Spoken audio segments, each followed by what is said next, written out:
dhukkubni sukkaaraa lakkoofsi sukkaaraa dhiiga keessa jiru ol ka'uuti. Yeroo nagahaatti namni sukkaarratti yoo fayyadamu sukkaarri kara enerjii kara humnaatti jijjiirama qajeelaan akka qaamni keenya humna argatu socho'uu danda'u godha. Garuu yeroo sukkaarri qaama keessa jiru fayyadamuu dadhabu sababiin isaa waan adda addaati. Inni jalqabaa qaamni sukkaaratti kan fayyadamu insuliinii hormoonii jedhamu pankreas jedhamu sadarkaa gahaadhaan yeroo oomishamuu dadhabu inni jalqabaa. Inni lammaffaa immoo insuliiniin oomishame kun deemee hojjetee sukkaaratti akka qaamni fayyadamu godhu yeroo dadhabu sukkaarri qaama keessatti ol ta'ee tura. Sababa kanaan argama sukkaarri jechuudha dhukkubni sukkaaraa dhibeen sukkaaraa kun. Dhukkubni sukkaaraa namoota akkamii qaba?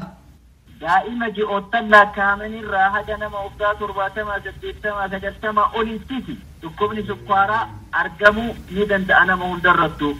Garuu irra guddinni addunyaa keessatti amma ka jiru waggaa 8 oliitti kan argamu. Haa ta'u malee ijoollee irratti dhukkubni sukkaaraa ni argama. Nama guguddaa nama umriin deeme irratti argamuu hin danda'a akkuma walii galaatti. Inni ijoollee irratti argamu maqaansaa maalidha? Inni nama guddaa irratti argamu? Dhukkubni sukkaaraa gara 4tti qoodama. Inni jalqabaa type 1 diabetes jennaani yookiin sukkaaraa garee tokkoffaa jedhama. Garee lammaffaa type 2 diabetes ka jennuuntu jira. Tokko ammoo kategorii addaa yookiin other ka jedhamu jira. Dhukkuba adda addaatiin wal qabatee yookiin qorichoota adda addaatiin wal qabatee argamuu danda'u. Afraffaan ammoo ulfa waliin wal qabatee argamutu jira. Gestational diabetes jedhama. Ka ijoollee irratti argamu kun sukkaara aynata tokkoffaati. Kan nama hedduu nama guddaa irratti addunyaa irratti lakkoofsi isaa babal'aa kan nama hedduu influensii godhu kan nama hedduu irratti argamu sukkaara aynata lammaffaa jedhamee kan fudhatamu kana. Namni dhukkuba sukkaaraa qabu mallattoo maalii agarsiisa? Mallattoon dhukkuba sukkaaraa aynata sukkaaraatiin garaagarummaadhaan mul'ata. Walii galatti garuu namni sukkaarri garmalee itti ol ka'ee dheebuutu itti baay'ata, fincaan itti baay'ata, qaamni isaanii dhidhata ni huqqata. Ammas na beelessi jedhaa nyaata jedhaanii qaamni isaanii gadi bu'aa deema. Infekshiniin adda addaa qaama isaanii irratti argamuun ni danda'a. Inni kun irra guddinaan ijoollee irratti milikkita mul'atu. Nama gugurdaa irratti type 2 diabetes ka jennu irratti ka argamu yeroo hedduu namoonni milikkita dhukkuba sukkaaraa hin qaban. Sukkaarri qaamuma keessa tureetuma rakkoo yeroo dheeraa sukkaara waliin wal qabatu waliin dhufuu hin danda'u. Namoonni gugurdaan warri type 2 diabetes jennee sukkaara aynata lammaffaatiin waliin jiraatan dabree yeroo sukkaarri isaanii baay'ee ol ka'ee 250, 300, 400 akkana gahu isaanii mallattoowwan reef dubbannee wajjin dhufuun ni mala.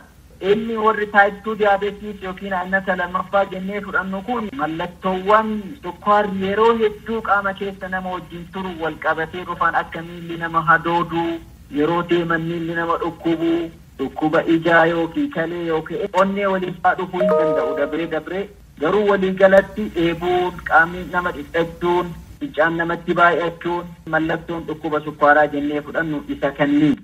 Wal'aansa fayyaa qabaa? Dhukkubni sukkaaraa wal'aansa fayyaa ni qaba. Dhukkuba sukkaaraa wajjin jiraataa jiruu nagaha qabu jiruu oomishuu itti danda'an jiraachuun ni danda'ama. Garuu yaalli kun yaala fayyisuu miti. Dhukkubni sukkaaraa ijas kalees miidhuu danda'a jettaniittu yoo wal'aansa ga'aa hin argatiin hafe maal hordofsiisa? Dhukkuba sukkaaraa keessatti wanni nama yaachisu waa lama. Tokko yeroo gabaabaa keessatti sukkaarri garmalee yoo ol ka'e 300, 400 yoo ta'e keessaanuu amma dhukkuba sukkaaraa ijoollee ka jennu kana keessatti dhukkubbii hatattamaa kan inni namatti fidu jira. Diabetic ketoacidosis jedhamee beekama.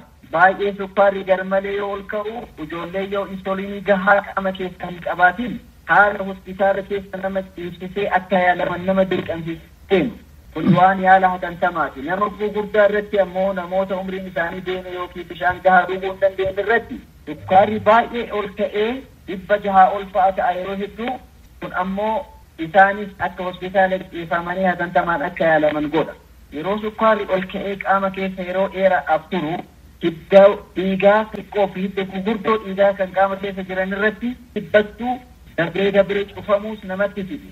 Kanaan wal qabatee miilli nama hadooduu, nama guggubuun, hirriba nama dhoorguun waan mallattoowwan dhukkuba narbii sukkaaraa wal qabatee waan ta'aniif namni tokko saniin dhufuu mala yookiin agareen ijaa gadi bu'uu ni mala. Inni isa biroo ammoo kaalee dadhabsiisa sukkaarri yoo sadarkaan isaa qajeelatti to'annoo jala hin oolin. Onnee dadhabsiisuu, mataa keessatti, sammuu keessatti dhiigni nama ititee gama tokkoon cinaa tokkoon laamshahuu yookiin hidda dhiigaa gugurdaa ta harkaa kan miilaa keessatti dhiigni ititee dhiiga deemu kana cufamee akka gaangeen ta'ee madaahii namarraa citufaa godhu kanneen mara fida. Namni sukkaara wajji jiraatu yoo dhiibbaa dhiigaa qabaate isa to'annoo jala oolchuun barbaachisaa.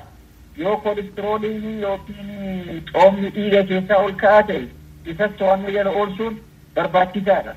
Ijaaraaf xuuxuu, farsoo baay'eessanii dhuguu haala akkanaa namoonni qabanii kanneen irraa to'annoo gochuu qaban akka fayyaan isaanii qajeelaan nagaa qaban. Dhukkubi sukkaaraa gonkumaa akka nama hin qabneef namni maal gochuu qaba? Garee lammaffaa jennee yookiin type 2 diabetes jennee warra fudhanuu irratti dhukkuba sukkaaraa nama gugurdaa irratti yookiin nama umriin isaa 18 ol ta'e irratti dhukkuba argamu kan. Isa ofirraa dhorkuudhaaf jijjiiramni haala jireenyaa irratti fidan kun inni jalqabaa sochii qaamaa gahaa godhuudha.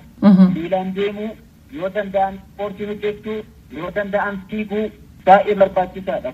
Inni lammaffaa nyaata fayyaaf ta'u kuduraa fi muduraan itti baay'ate garuu haga tokko pirootiinii kaarboohayidireet nyaata humna namaa kennus fudhachuun barbaachisaa. Nyaata madaalawaa qaamni namaa akka hin daballe furdinni akka hin daballe godhuudhaan akka sukkaarri nama hin qabne gochuun hin danda'ama. Harka 70 haga 80 akka sukkaarri nama hin qabne gochuun hin danda'ama waan kanneen yoo hojiirra oolchan. Dawaa nama dhukkuba sukkaaraa qabeef kennamu liqimsama moo waraannatu moo maalidha? Aynata sukkaaraa nama qabeetiin kennama. Nama type 1 diabetes qabu dhukkuba sukkaaraa aynata tokkoffaa nama qabuu fi kan waraannamutu kennama, insuliinitu kennama. Namoota aynata sukkaaraa lammaffaa yookiin type 2 diabetes warra jedhanii qabu qorichi kennamu sadarkaa sukkaara jaraatiin murtaa'a. Yoo yeroo jalqabaa irratti yeroo sukkaarri jaraa argamu sukkaarri isaanii 250 ol ta'e argame yookiin tuulaan yookiin kimichitiin dhukkuba sukkaaraa kun parsantii 10 ol ta'e argame jalqabaaf kan waraanamu kennamee fi booda irratti karaa liqimfamutti jijjiiruuniif hin danda'ama kan gorfamus kanuma. Dr. Abdurrazaaq Ahmad gaaffii keenyaaf deebii laattaniif maqaa raadiyoo sagalee Ameerikaan hedduu galatoomaa. Naafseeroo keessanis galatoomaa isinis.